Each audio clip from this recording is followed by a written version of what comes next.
every town in Maine built one new trail tomorrow, what would change the most? Community, economy, or the culture? Culture. That's it, culture. True that. Why? The mindset shift that occurs when trails in your town. Mhm. It and you see other people doing it, or you see the bikes on the cars, you're like, something is shifting here. Experience becomes habit. Habit becomes joint habit with other people that is shared culture, and you weave that through, starting with building.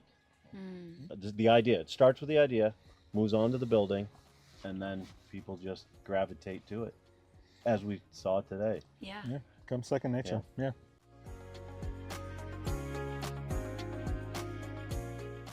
All right. Welcome back to the More Than Outdoors podcast, the podcast where we talk about the people, places, and passions that drive Maine's outdoor recreation economy. I'm one of your hosts, Austin French. I'm Sam Andrews. And here we are in this beautiful outdoor space that we get to hang out in today.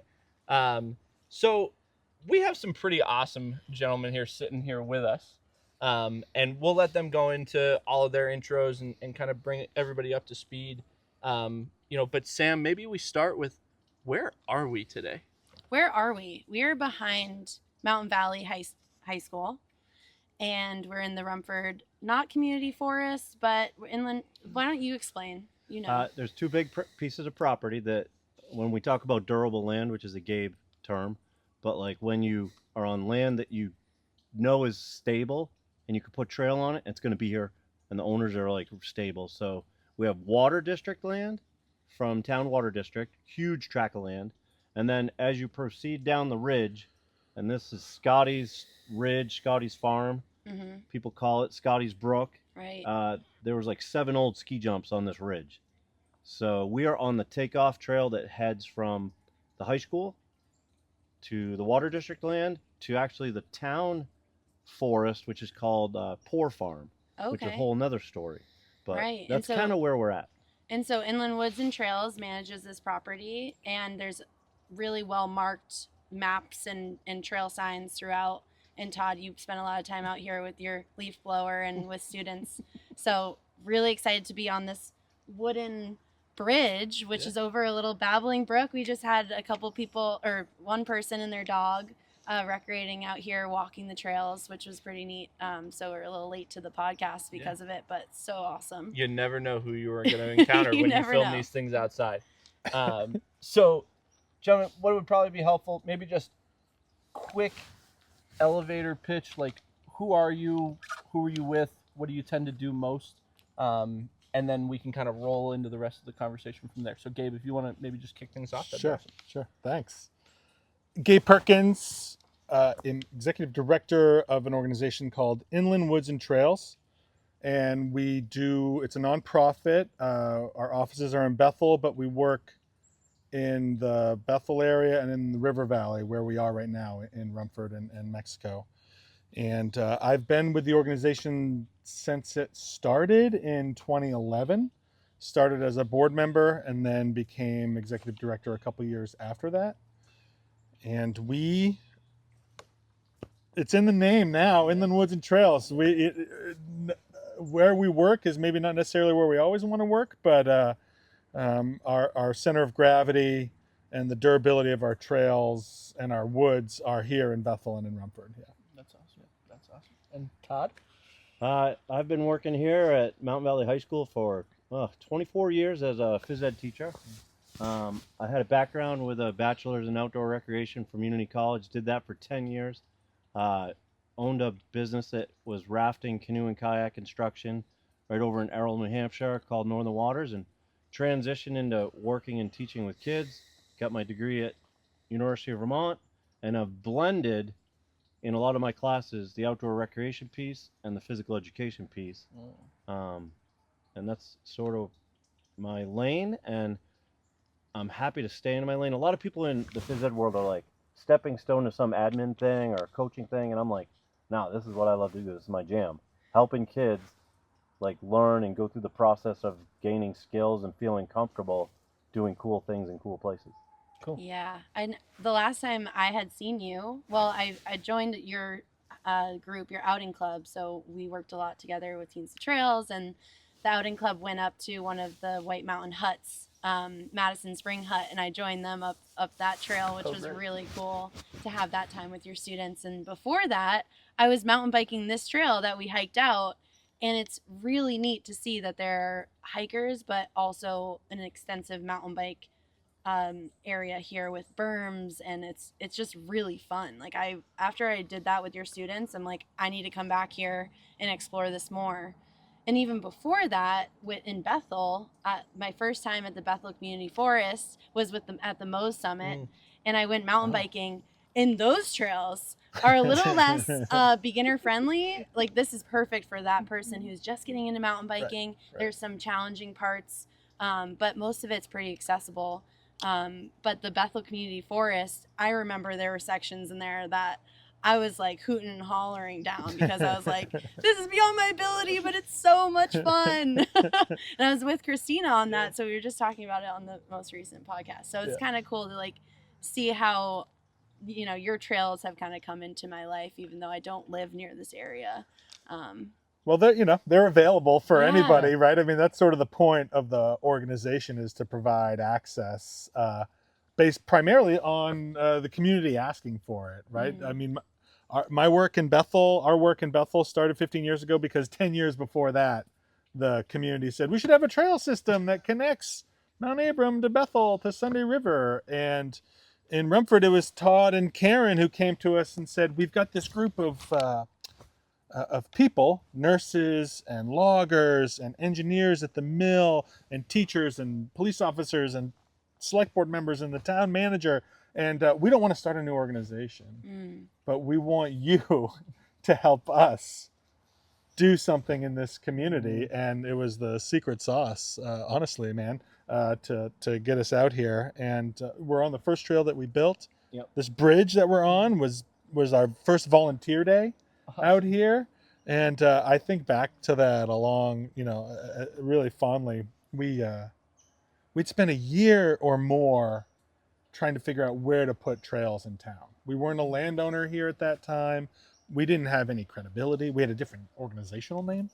And eventually trying one thing that didn't work out brought us here. We're like, oh, did you know there's like a bunch of land behind the high school and the water district in the town? And I have to stop people because I literally have this guilt complex because this is a world-class trail system. And I wasn't being like, hey, I want it right out the back door of the high school. We were actually looking at some other cool natural areas, this Joe Pond area. But the number of different properties, there were people we were calling that were, I swear, dead. And they're not answering the phone when they're dead. So you couldn't get a decision on 4 out of the 12 pieces of property you had to cross, just wasn't happening. Right. I'm still waiting for that certified letter to come back from Stone Mountain, Georgia. Yeah. You know what I mean? So we're like, why are we making this so hard? When we started looking at maps, and you're like, there are 2 big chunks of durable land. The water district owns like 25,000 acres, and then the town forest, which is the old poor farm. A lot of towns had one. Yeah. It was like to offset the taxes that people couldn't pay because they were in destitute, and so they had a tree farm. They'd cut the trees down, and that would like pay for the families that couldn't pay taxes. So they're called the poor farm, and that's just that way. Wow. Yeah. Oh, interesting. Well, and it's so fascinating because like I think the stat is like I think it's 94% of land in Maine is privately owned. Right. Yeah. And so that's the piece no one thinks about when you're like, oh yeah, hey, let's put this really cool trail network into all these different places. But it's not like, you know, when I was down in North Carolina for the Outdoor Economy Conference, the trail conversation came up, but they're dealing almost exclusively in state and federal land. Yeah. You know what I mean? And so it is that extra wrinkle that, you know, whether you look at it from just how do we make sure we're continuing to manage those relationships, you know, from a communication and a stewardship process of like, how are we educating the folks that are using this land so that way those owners who are saying like, hey, yeah, like by all means use it. A lot of the times they're saying yes because they want the trail to be accessed in a way where people can access it for years and years to come. So Yeah, I mean, there's a great tradition, if you will, of public access to private land in Maine, and all 49 other states have it so easy. I mean, there's so much federal and state land in every other state except Maine. So we have to do way more relationship building, trust building, and we have to deal with the sort of the ephemeral nature of year to year conversations. If it's not durable, which is where we have now come in to view on how we do our work, the alignments move from year to year. I'm dealing with that in another place right now. And we have to spend way more time. I mean, it's worth it because it's community, it's small town, by and large. So that relationship building can be pretty easy. I mean, I'm a 5th generation guy from Bethel, so I was able to navigate some of those relationships because,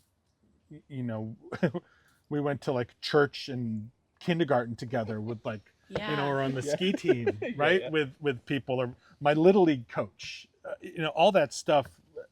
Turns out it helped 40 years later to try to pull this thing together, right? I didn't see that coming, but we just have a lot more work to do to build this relationship. But the durability has become the key because of that ephemeral nature that can sometimes occur. We've decided at Inland Woods and Trails to make it permanent, make it durable. We spend too much time, money, your money, our money, taxpayer money, like whoever's private philanthropy money, to have it go away is terrifying, right? And there's examples of this all over the place. Sorry, I No, didn't mean to interrupt you. no, I was just gonna say, like, when you say durable, you mean like making it more sustainable for this property to last a very long time in the community. Yeah. So so we've become landowners. Yes. We've become the landowner to make this community vision happen. Yeah. Versus like old school, a handshake agreement for like your granddaddy and their, maybe handshake agreements lasted longer back in the day, but like there's so many changes that like all of a sudden one person pulls out or says, no, we don't want this anymore. You're like, oh, we got to reroute. So you got $80,000 worth of investment in bridges and trail. Yeah. And you're like, all of a sudden you're like, oh, that's closed now? Yeah. Oh, solar farm, that's right. Okay. Solar farm takes priority over local community enjoyment of this walking trail. So finding that durable piece that's locked up, you don't have to worry about. Like whether you own it or you find a place that's like the town forest and the water district is just sitting on land rich in a way. Mm-hmm. Okay, that makes sense. I really like that terminology. Like, it seems like it's popular and it makes a lot of sense. But I think for somebody who's like looking from the outside and doesn't have any knowledge around like conserving land or like working land to make it usable for the community, but that makes so much sense. So it seems like, will you talk a little bit more about like the conserving the land piece? Like, how does your organization do that work? Yeah, well, it's the same idea to the origins of the organization, which is responding to a community idea. So we do our Inland Woods and Trails does its conservation work through community forests, which is a intentional public process to ask the community. We do background work. There's work with the landowner. It's an agreeable process with the landowner to buy the land from someone, and then at that point we open the doors and say, in Rumford we did it with the planning board. In Bethel we did it at the high school and at the movie theater, and said anybody who wants to come and provide input on a community forest, come on down. And some meetings, 90 people showed up in Bethel, right? And they said, we want trails, we want access to hunting lands, we want timber to keep going to the mills, because we have active mills still in both communities. So and sometimes those answers surprise you, but it's an intentional monthly planning process where every Wednesday we met upstairs in the Rumford Town Hall. And every Wednesday in Bethel, we met for a year and a half and said, okay, what does this community want out of 400, 900 acres of land? Mm-hmm. So it's a thorny process, no bones about that, but it's also fun. It also helped us as Inland Woods and Trails like grow up and learn to be more responsive to community, because again, this idea of making an interconnected trail system is great, but then having a piece of land that's has a myriad of opportunity, uses, challenges, is how we do our work. And it's been the best process for us, is to just throw the doors open and say, what do you want? Like the answers in Rumford turns out completely different from the answers in Bethel, which I didn't go in like that. I was like, this is great. They're gonna want 40 miles of trails. You know, we're gonna put in huts and yurts and all this stuff. And they're like, can we just have a nice place to go for a walk? Like, you know, can You're like, it just we be can do quiet? that. Can it just be quiet? Can we try to manage the forest for the next 2 generations to have big, old growth trees? You know, late successional forests. Absolutely. Yeah. I mean, that's the point of the process. A community forest should reflect the values of the community, and that is, I think we've done an okay job, but it takes that time. Yeah. Well, and you hope to, like, and a lot of this goes back to the land ownership piece, and obviously, especially since the pandemic, like, we've seen tons of influx in terms of new residents coming to the state. And I think the piece that's really powerful about that is, like, you all went out and did the hard work of, like, getting all of that community perspective, so that way you can really build out, like, almost the brand of, you know, what's the Rumford Trail Network brand. That way, when you're bringing new people into that community, that's something that now they can connect to and resonate with, you know, because maybe it's the thing that makes them decide to move to Rumford compared to Bethel, because now all of a sudden they're seeing the trail network has what they are looking for.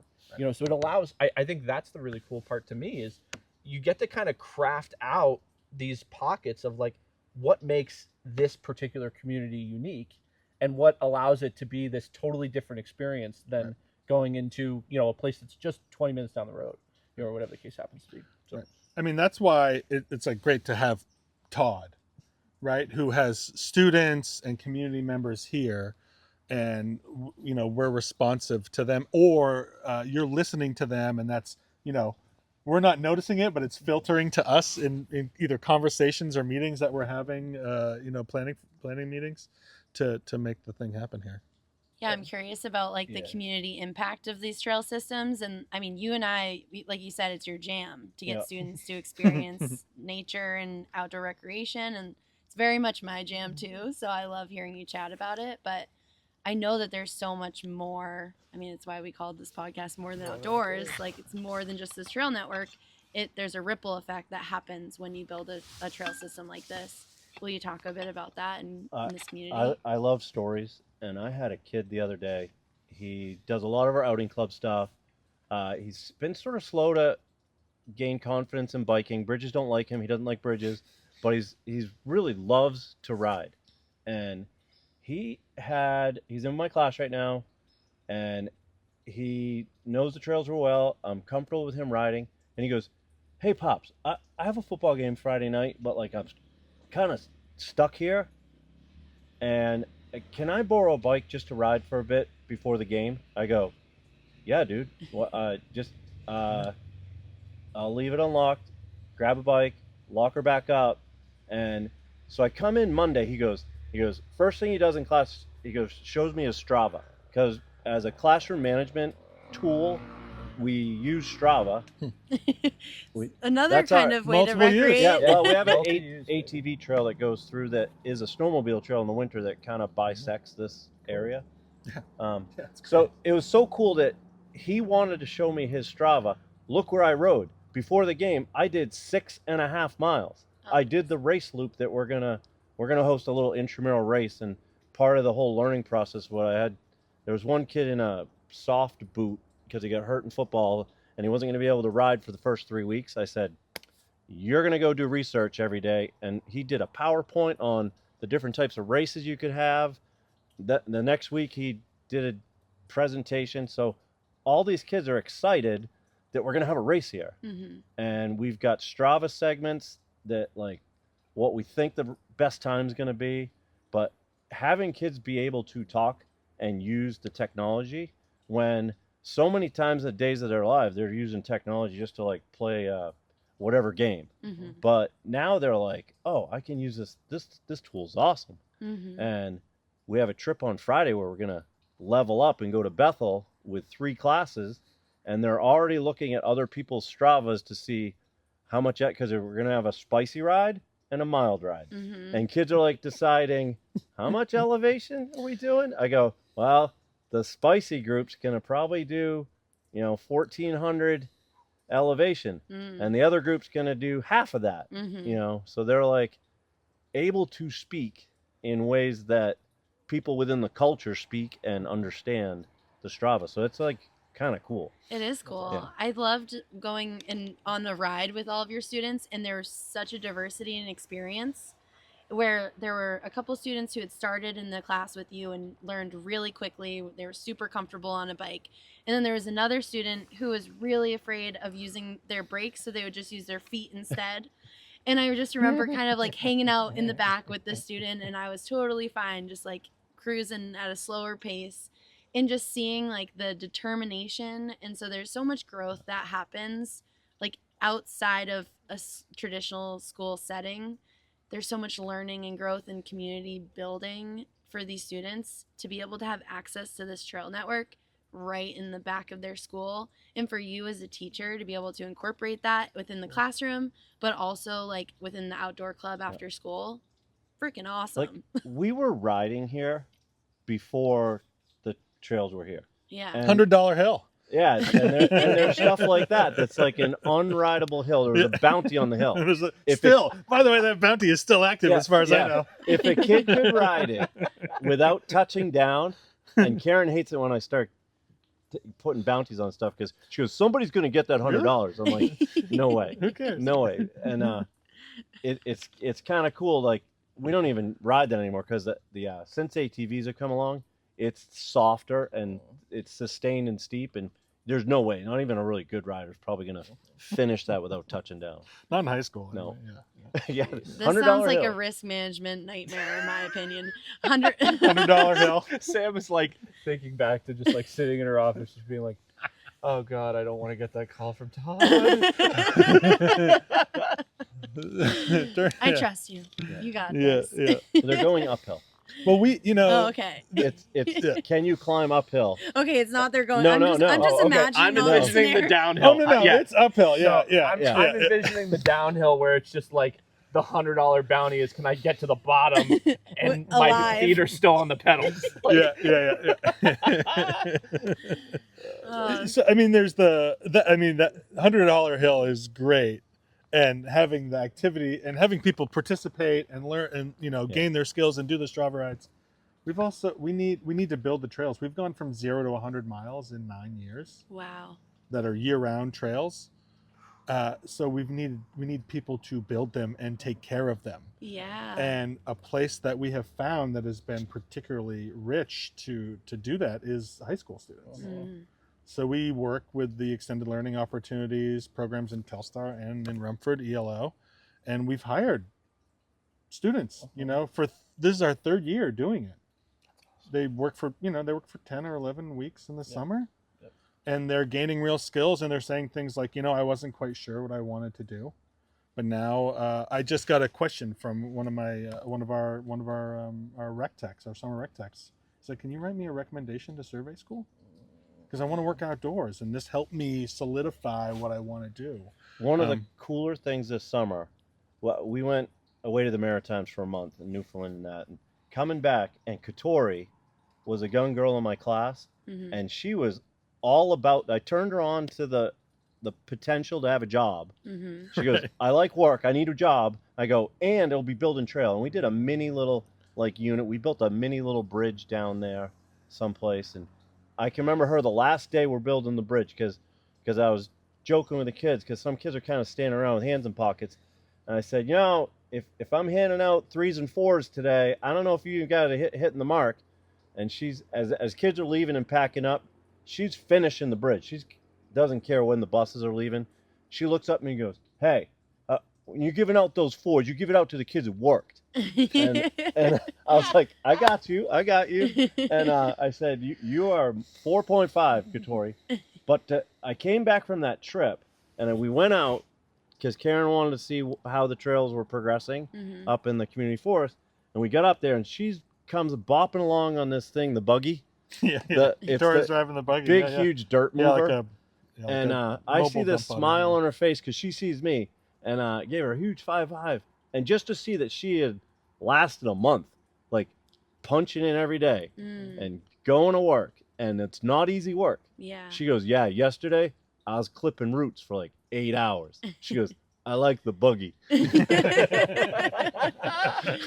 But one of the guys, I think it's Travis, is like, can we get 8 more of her?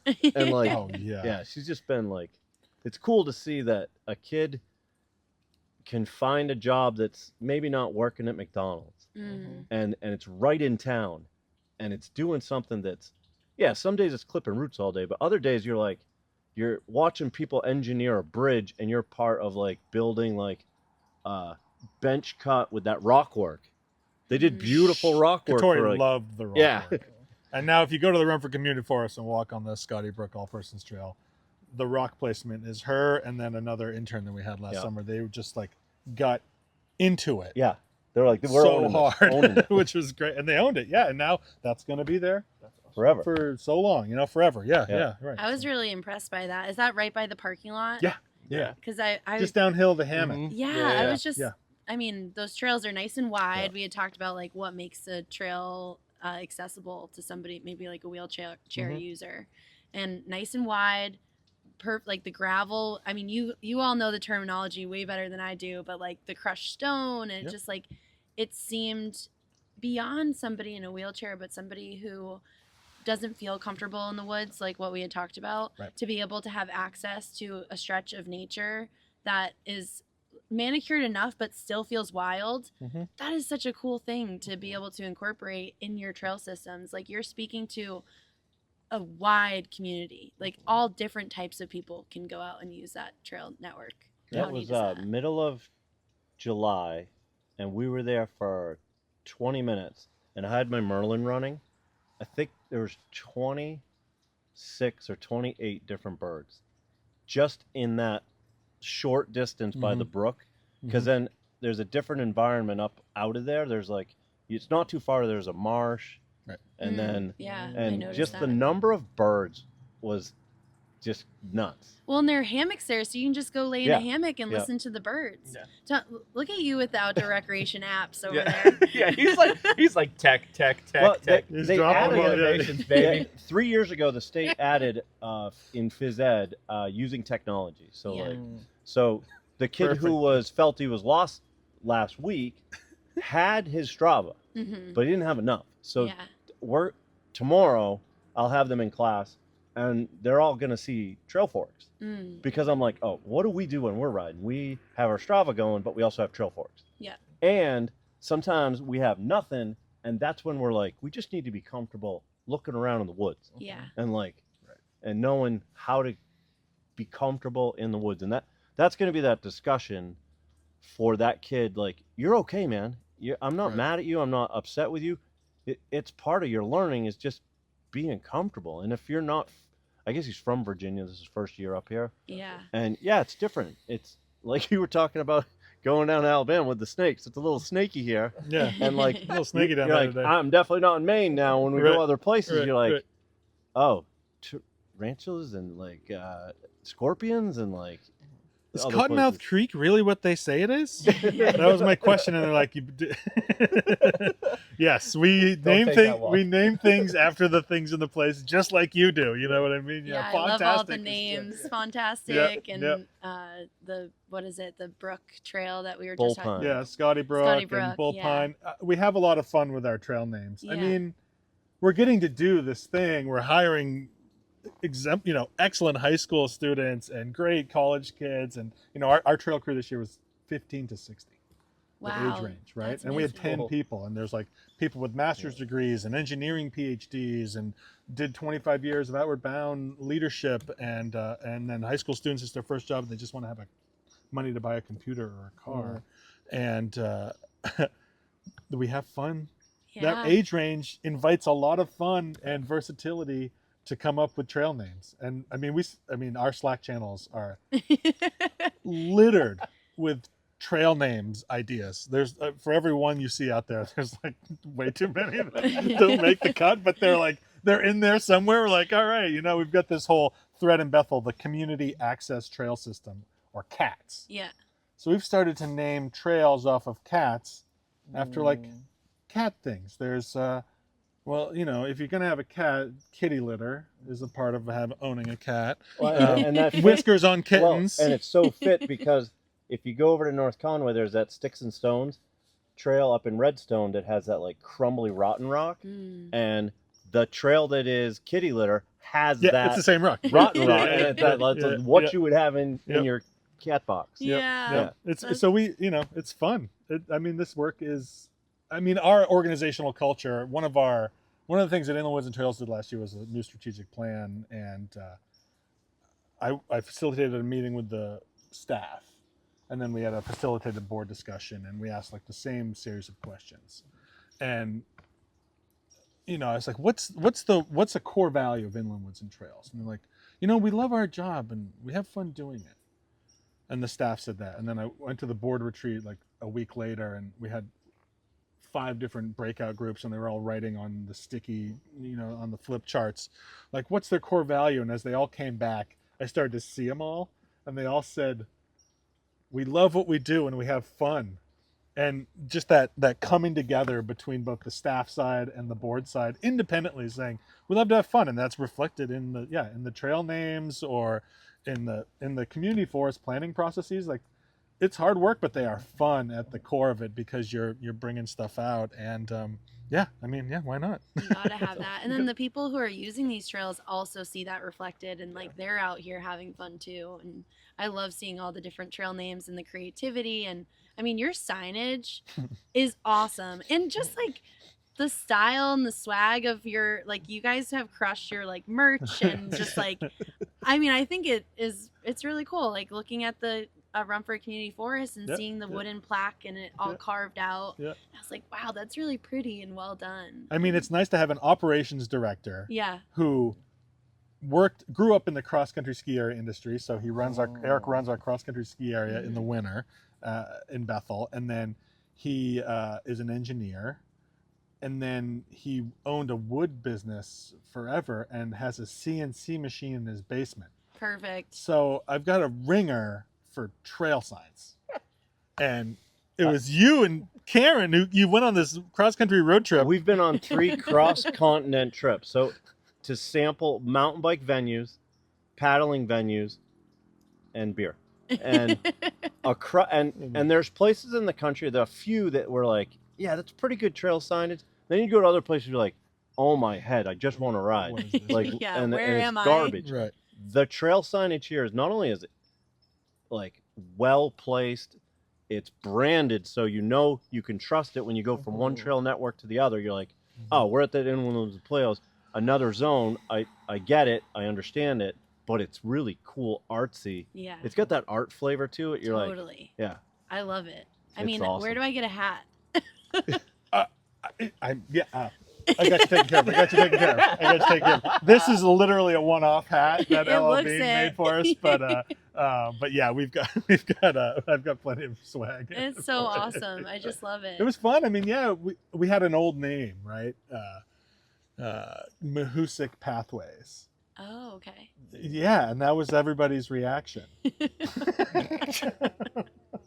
Including ours.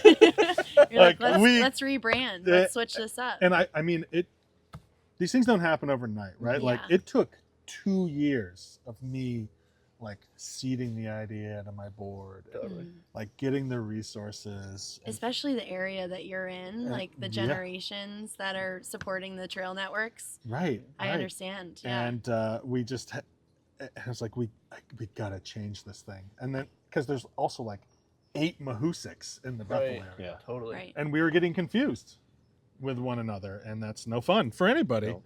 And yeah, one gift of the pandemic was the 8-month process we went through as a board and staff to come up with the new name. And Cool. I mean, shout out to Portland Design Company and LK and Abby down there. Just they do incredible work. I would recommend. I do recommend them all the time. Good. Like, That's awesome. I Yeah, can you're a point little influencer for them. yeah, well, I mean, it's great work, right? Yeah. And it's a great process. It was very similar to the community forest planning process, where it's like intentional, and they're asking us, and they're listening and providing feedback. Like, okay, I'm hearing this. This is what you want?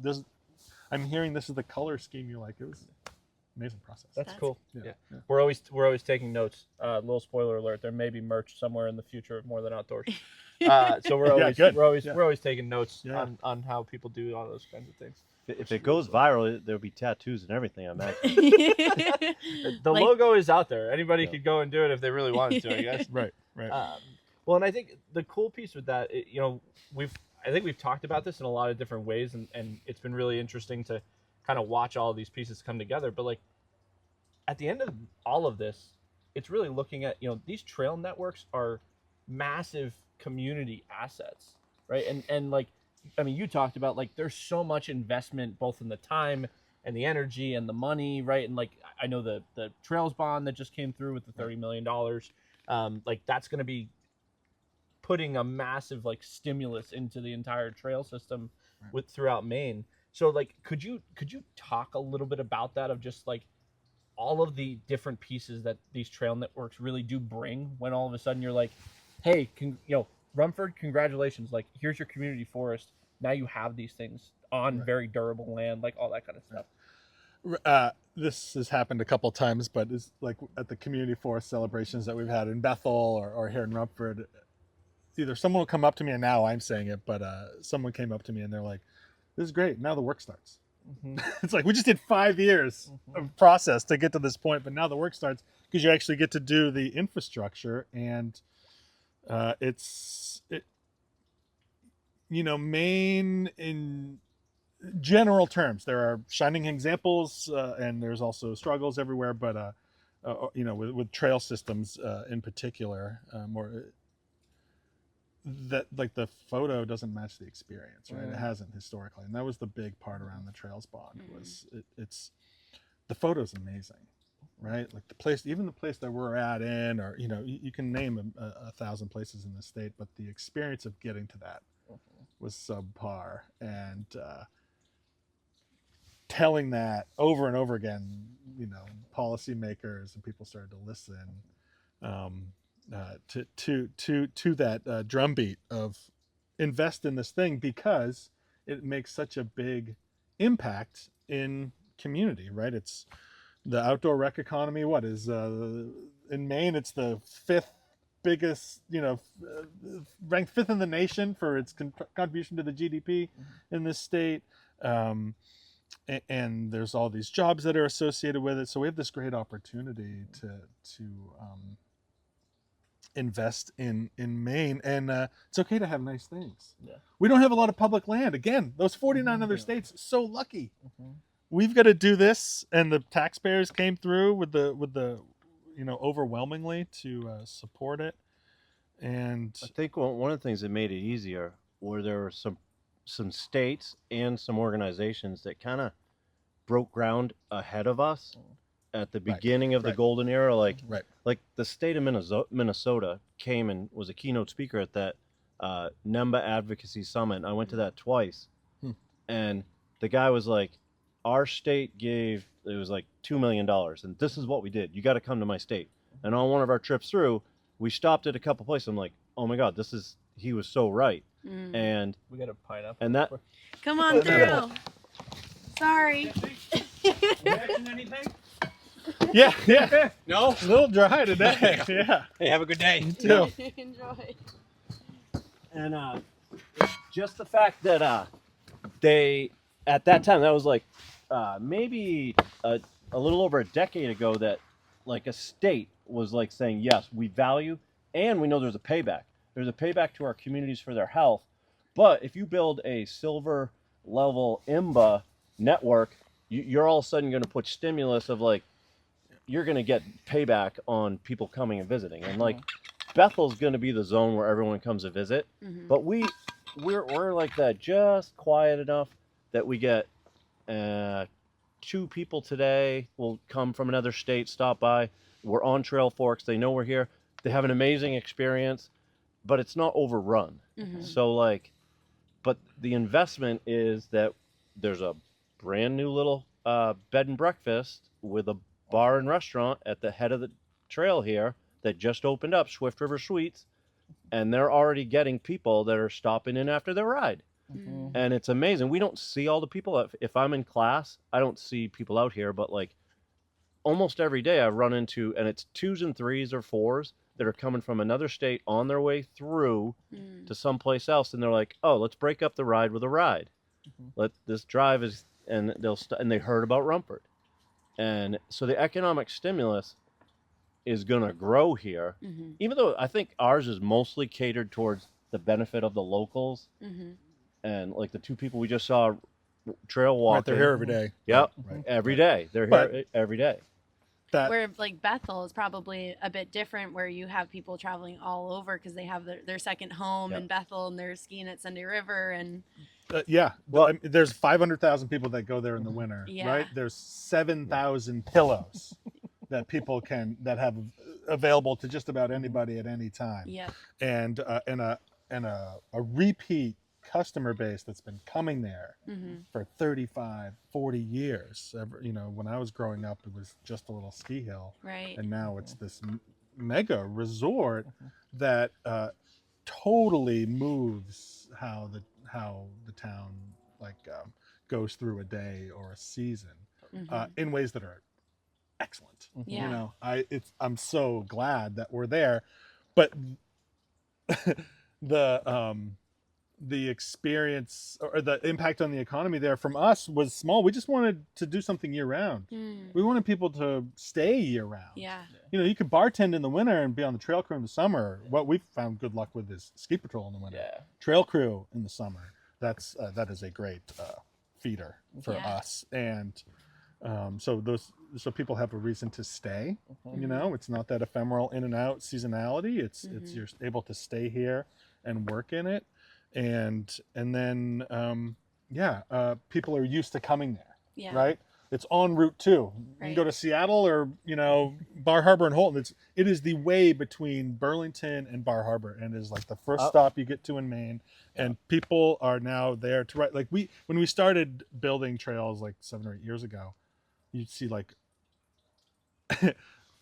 my mom and my grandmother used to tell me this story in Bethel in the 70s and 60s.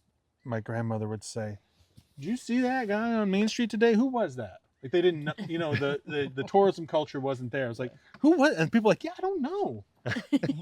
And then Not from I around don't- here. not from around here. But then in like 2017, they were like, "Who had those bikes on the back of their car today? Did you know them?" It's like I didn't know them.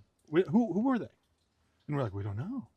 What's happening?" And then it became like the crane count in cities. Like how many cranes you see in a city was like a symbol of how much things are going. We started to see bikes on the backs of cars in Bethel 5-6 years ago, and it was like, oh man, we've got like 5 miles. We don't feel like we're doing enough. The community forest hadn't even happened yet, but it was starting to happen. And then the first year we did the community forest and put the first couple miles of trails in, 5,000 people showed up. This year we're gonna have 25,000 visitors to the Bethel Community Forest. I don't think I'm too early in calling it the Powder Highway for bikes. Route 2 from Burlington, like out in British Columbia, yeah. the Powder Highway. Uh-huh. You get all those ski resorts where it snows and it's great skiing. It's amazing, world class. From Burlington through all the stuff in Waterbury, KT, Dude, it's the Borderlands. It's the Borderlands. KT. That's what it is. You got Gorham, Yeah, Coos yeah. trails. Yeah. Then you hit Bethel, huge, like 5 or 6 zones. It's just going to get bigger and better. It's Yep. crazy good. And then little old Rumford, and then Titcomb over in Farmington is just awesome. And, Yeah. and the valley. And then Yeah. I mean, you just continue Hear that about it. like Greenville's doing it now, like Millinocket, like what a great stretch. And all these places are communities, right, that have been through it. Yep. They've making the sausage. they've bottomed out. Yeah. They flourished for a long time, then they bottomed out, Mm-hmm. and now they're reimagining their communities through outdoor rec and the outdoor rec economy and trails. And like what a great thing that is, right? Yeah. Everybody should have something from their backyard, easy access to a trail, just like you used to have easy access to a job, right? In these communities, and now it's taken a time. It'll take a generation to move that thing or turn that boat around, but it's coming. Well, and that whole thing sounds a lot like goal 3 in the roadmap, right? Like right. that how do we utilize outdoor rec as this like economic and community driver and like fortifier, right? You know, because I mean, at the end of the day, like we have the data, and people are moving here because of the access to these outdoor opportunities, right? So let's give them what they want and give them an amazing Maine version of that, right? Where like it's craft, it's like we're doing the work, and you know, and making sure that it's amazing for everybody who's going to experience it, regardless of where you're coming from. And the trails are getting better and better. You know, there's people are getting reps in building them now, right? And it's and there's people moving here to do trail building, right? Like it and be a part to design it and build it and ingratiate that into the community fabric and hiring high school kids. I mean, we're not the only ones doing that, right? That's happening around the state. So yeah, just give the people what they want. Yeah, right? give the people what they want. Give them an opportunity to you know, we all love the place, right? We live here. Yeah. We've chosen to be here, right? And for a variety of reasons, and that's just the same thing that you want to be able to give to someone else. At least that's the way I think about it and approach my work. Like it's for me, but it's also for the community and then the next set of people coming through. Because I don't mind sharing my swimming hole or my fishing hole. I don't mind sharing my fishing hole. Because in my mind, you're not good at fishing, though. I'll share my fishing hole, which is how he knows there's plenty of fish. Knowing people aren't going to go. Yeah. I'll tell you about it because like you're not going. There'll be a few people who'll go, but like they're just not coming here en masse. They'll go to Bethel en masse, but we're in this like little sweet spot that we got the benefit of glomming on to Inland Woods and Trails, and it's like thank you, and it was like we just. It's like my analogy is we're sitting on this bridge. You get to a bridge that's out, and I can see the other side. I just don't have what it takes to build a bridge. But like you get someone to come in and be like, we can help you build that bridge. And then all of a sudden you're like, oh, now we're on the other side. And it's like, this is sweet. Yeah. So actually, I thrive on trying to build the bridge, right? And in fact, it's like, finally, you've given me this bridge. I mean, I keep bringing you bridges that are out. Right. Right. Hey, I got another. We wanted to do idea. something here. Forever. Idea. Yeah, exactly. Right. Yeah. No. What's so cool is like that community forest that's not connected yet. I am so looking forward to at the end of our bike unit. We got 3 classes riding. I am so psyched because we're gonna get into hunting season. And traditionally, you want to respect. You don't want to be riding around with hunting. Not that it's for me that it's not safe. It's their time, and it's always been their time. There's got to be 5 deer stand like up on the power line, and it's traditional that's their place to go. So we don't need to be terrorizing them with our bikes. And on this side of the mountain, we get the freeze thaw early, and bikes just so we kind of November 1st for hunting and for the freeze thaw, we just shut it down. But we put on our orange vests, we got some compasses, we have our apps, and we are going to start looking for and inventorying where the features are in between here and there to connect so we could do some of that work for these guys. And the students get to do the work. That's like awesome. they're going to be like, oh, we found this swamp, but we think we could build a bridge over it. Yeah, Gabe builds bridge. But like I can find the money to build the bridge. There's no way we're gonna get through this old quarry. It's like, and I'm like, did you say an old quarry? Now we got something historical. Yeah, let's go through the old quarry. Yeah, neat. That's really cool. Yeah. Wow, there's so much potential here, and maybe this podcast is gonna blow up your spot, but Nah, that's all right. It's 4 miles. I think Todd said it best. We could tell lots of people, and there will be some that come. Yeah. Right. Yeah. Well, in 4 miles, it's lappable. Like it's Yeah. just like in 4 miles is kind of a sweet spot on a mountain bike, in my opinion. Anyway, I'm like totally. it's like an after work, like 4 miles. Our just race kiss. loop, Yeah. our race loop that we have that the kids laid out and we tested, it's 5.5. But if you ride, there's a guy from Bethel who comes over here because when things get busy on the weekend, he comes here. Yeah. Mhm. And that he makes sense. has a loop that he does. I ride everything twice, Yep. like everything, both directions, because it all Mhm. rides. Jeremy and Ellis, Wondrous Trails, built it to ride both directions. He says he squeezes out 8 miles. Okay. So That's Yeah. a great ride. he's got a great loop that he does, and he goes, Bethel gets busy. It's like that whole skiing thing. I mean, I go to Yeah. Rumford. Yeah. I mean, the community forest trail plan, we had 3 options, like Mhm. 20 miles littered through, 4 miles, and the group said 10. And it's a mix. So there'll be like 5 incredible miles of mountain bike trail there. There's Mhm. also going to be great walking trails and a nice loop hike. And there's some of that is, roughed in now, but if we're able to make that connection to here, yeah, Rumford will then have like 10 or so miles of great riding, also Yeah. good hiking and easy places to go for a walk. So, Mhm. that it'll be great. It'll attract the thing, and people are coming from Bethel. Yeah, I mean, I've heard that from several. Yeah. Like, community forest. Again, we've got like 10, 15 miles there. On Saturdays, yeah, it can feel a little. It's a little busy. It can be a little concentrated. Yeah, it's fine. And some people like that. Like they want to be around the energy Yeah. and It's the vibe. buzz. It's a vibe. vibe. Yeah. Dude, yeah, it's great. Yeah. Sure, The parking that's lot. That parking lot can get really fun. Yeah. Totally. On Everyone's a weekend. grilling. Yeah. Oh, I'll go up and there's just like 25 of these chairs, and people are just like, "This is great," and I'm like, "This is exactly what we." That's the for, plan this Saturday. I'm going to show the outing club. We're going Saturday to ride community forest, Nice. and plan is to grill Good. because I'm gonna like show them how you do the whole thing. Yeah, this is how you Because set if you the vibe. get there You and gotta have everyone else is fun. grilling and you're not, you're Yeah. like, they're gonna be like, Ah, Pops, Yeah. why aren't we grilling? why are we eating PB&Js? Uncrustables. Yeah, Uncrustables. Yeah. That's right. the bottom. The bottom of the PB&J.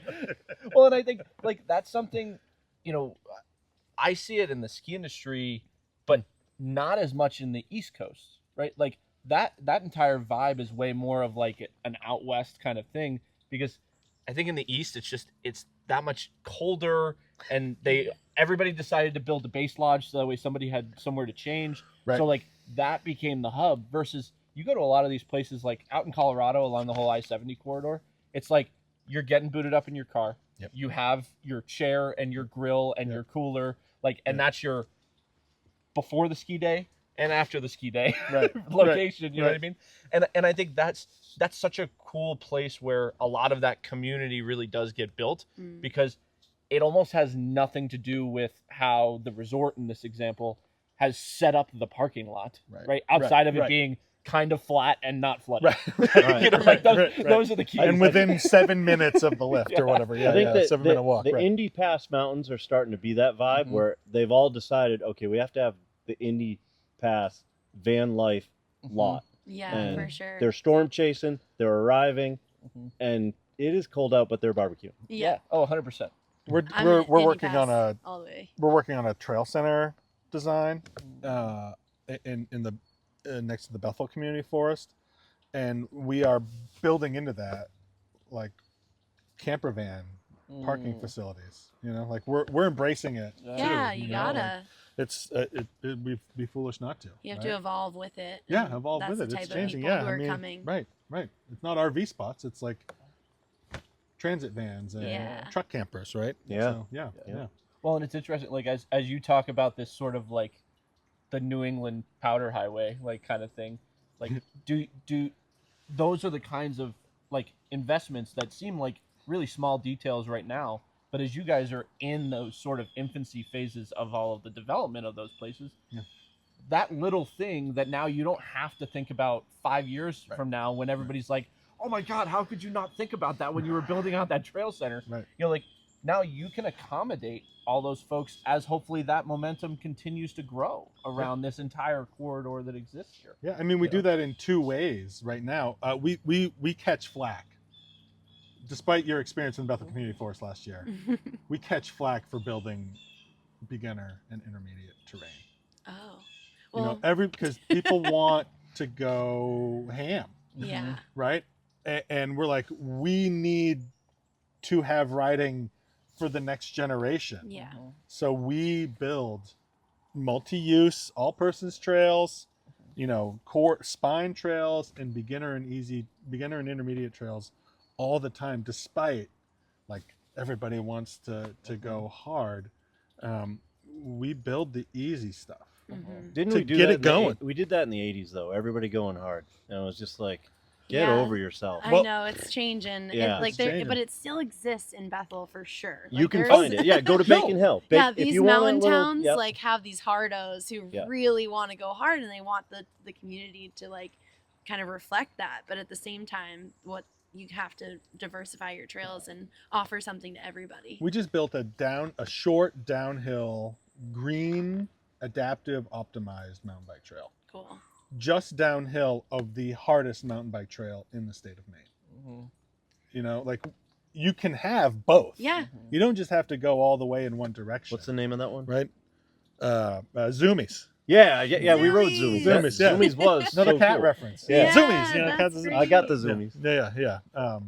It was so cool. Yeah. That had some swing to it. You're It's just got like, some "Whee!" swing. Yeah. Whee! And it had one of those.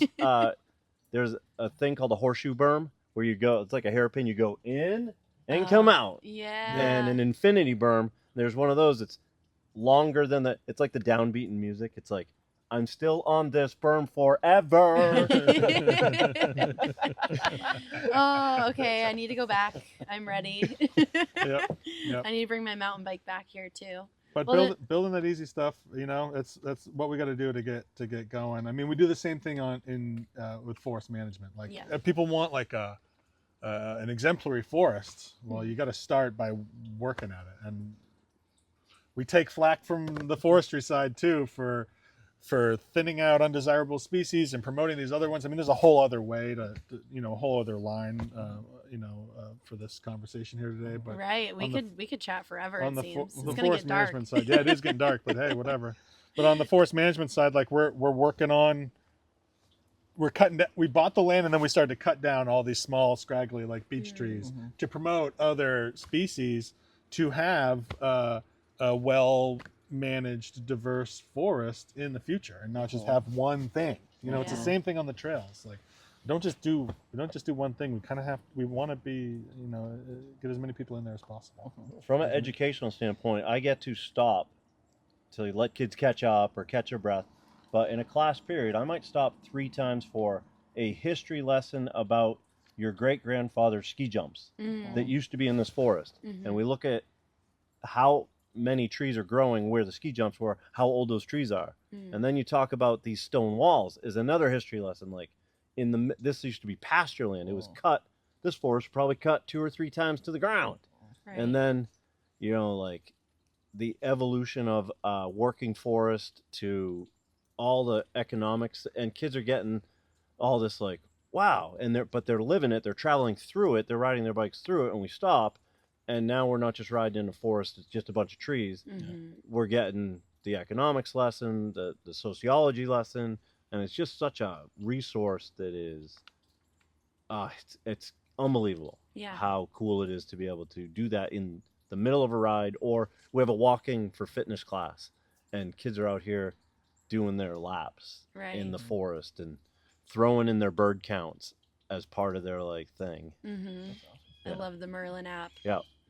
Yeah, I love all the things that you do with your class, and I like that you guys have come together and partnered, and I love that you were able to jump on this podcast and we could, chat more about it. I feel like we could be out here all day, but we are getting a little drizzly and it's getting darker, and we have to we have to hike out of here. Yeah. Right. We gotta walk out. So we do this segment called Voices from the Summit. It's kind of just a fun way to like get some more personalized questions with you all to kind of close out the episode. So what we like to say is like it's sort of rapid fire, but like 30 seconds, something like that. It's gonna be hard for us. Yeah, I know. We suck at it too. Yeah, we do. All right, so Ribs or chicken? Yeah, here you go, fast. Smoked salmon or if you weren't in the positions that you are right now, where would you be in the outdoors? I would probably be. I thought about this question a lot. I would probably be at an outdoor music festival, like running lights for some band. Okay. I see that for you. Maybe in retirement. Like, you should definitely do that. I did it like in middle school, and I loved it, and I was really into it. And then I moved to a different school, and it was a completely different experience, and I ended up doing something completely different. But We can there have a is music definitely festival. a lane where I would just be. The More Than Outdoors Music Festival. Well, I'm thinking like Inland Woods and Trails Oh, Music for that? Festival in Bethel, and you can run the lights and the sound. The name of that festival is going to be the Cider Jam, and it's going to be in the fall with our orchard that we have in the community forest, and we're going to press apples. And, yeah, that's happening. Next year. He's got it all planned. Probably in 5 years. What about you, Todd? I have to say I was born to do this, and the layers of my life that got me to this place, this is what I'm supposed to be doing. So That's awesome. this is it. The bird agrees. Yeah. Blue Jay. That's a J. Yeah. What song reminds you most of the outdoors? Fire on the mountain. I was hoping you both would start singing. Which goes to a crazy Kevin story at Thunderstorm Junction, which is 2 beers. That's a 2 beer story for another time. Another episode. 2 beer story. Bolero by Ravel is this old. Maurice Ravel is an old composer, and this song, or this piece starts as very simple beat, very quiet, and then over the course of time, 10-15 minutes, like more instruments get introduced, and it gets louder and louder and louder. And I think about that as like a ride or like a hike where like you get out of the car and you just start moving and you're just getting going. And then by the end, like, you know, the endorphins are kicking in and you're getting the view or you're getting to the crazy part of the trail. It's Bolero by Ravel. Love it. Cool. That pops up on my Indiana Jones mix on Pandora. I'm going to listen to it all my way home. Describe the future of Maine's outdoor recreation economy in one word. Ebullient. I'm going to have to look that up. Yep. Cheerful and full of energy. Love it. Yeah. Love it. Ebullient. Golden. Golden. Oh, Nice. all right. All right. Love it. All right. If every town in Maine built one new trail tomorrow, what would change the most? Community, economy, or the culture? Culture. That's it. Culture. True that. Why? The mindset shift that occurs when trails in your town. It and you see other people doing it, or you see the bikes on the cars, you're like, something is shifting here. Experience becomes habit. Habit becomes joint habit with other people that is shared culture, and you weave that through, starting with building. The idea. It starts with the idea, moves on to the building, and then people just gravitate to it, as we saw today. Yeah. Comes second nature. Yeah. Cool. If you could drop a trail anywhere in Maine and you were able to connect two communities, I don't care how far apart they are, where does it go? We saved the really loaded one for last. Is this Gabe, the employee of Inland Woods and Trails, or Gabe, the employee of Inland Woods and Trails, would build a trail from Rumford to Bethel to Norway? Oh, Norway. Oxford Adding that Hills. in here. Oh, that would be amazing. I mean, lakes, mountains, river. Like, how cool. Yeah. So cool. And this is pure selfish, when I go to Acadia, I want to ride mountain bikes somewhere on the coast, whether it's on the way over there, like from off island to on island. But I think Acadia's got more land than people realize that could be mountain bike ready. Ooh. But it doesn't have to be a mountain bike. I'm Should gonna it be retract like I'm going to retract it. I'm going to change my answer because I have a better We'll just cut the whole first this part is out. a- Don't worry, Todd. That's the Pineapple, amazing part about pineapple. podcasts. No, this is like a 5 beer podcast. Now we're up to 5. Gates. Rip the gates out. Give gravel to the people. Gravel to the people. Rip the gates. Where are the gates? Everywhere. Middle Dam, Parmacini, Oh, boy. Kennebago. There's some gorgeous gravel up there, and why is it just for a few? When Well, when those yeah. places could be for a lot of people. And Yeah. and Yeah. yeah, that's why There it we is. end up doing the work, you know, That might here, be right? Because 6 it's for the beers. many. Yeah, yeah.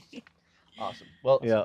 thank you both so much for being able to jump on and have this conversation with us, and I hope that our viewers like really get to have that much deeper of an appreciation for like what goes into all of this, because I think in too many examples, like the work that you all are doing really becomes like the unwritten story of the heroes that are kind of doing things in the outdoors. And so just thank you guys so much for being able to come on. Yeah, And do thank this. you. My cheeks hurt from smiling this entire time. So this has been really fun. Yeah. Like this is like a passion project for us, and it's really nice when the episode feels like it's just Organic. and just it's been fun to hang out in this bridge with you all. So Yeah. thank you. So we will make sure all of the social media handles end up in the description, so that way you all can go out and check out all the work that Inland Woods and Trails is doing. If you haven't already, please make sure that you follow us across all of our different platforms, and because a lot of the times that's where you're going to find out really cool things that are happening with us. And we have some really interesting things coming down the pipeline in the next couple of weeks and months. So the only way you're going to find out about those things is if you're following and subscribing. So thank you all so much, and we'll see you outside. See you outside.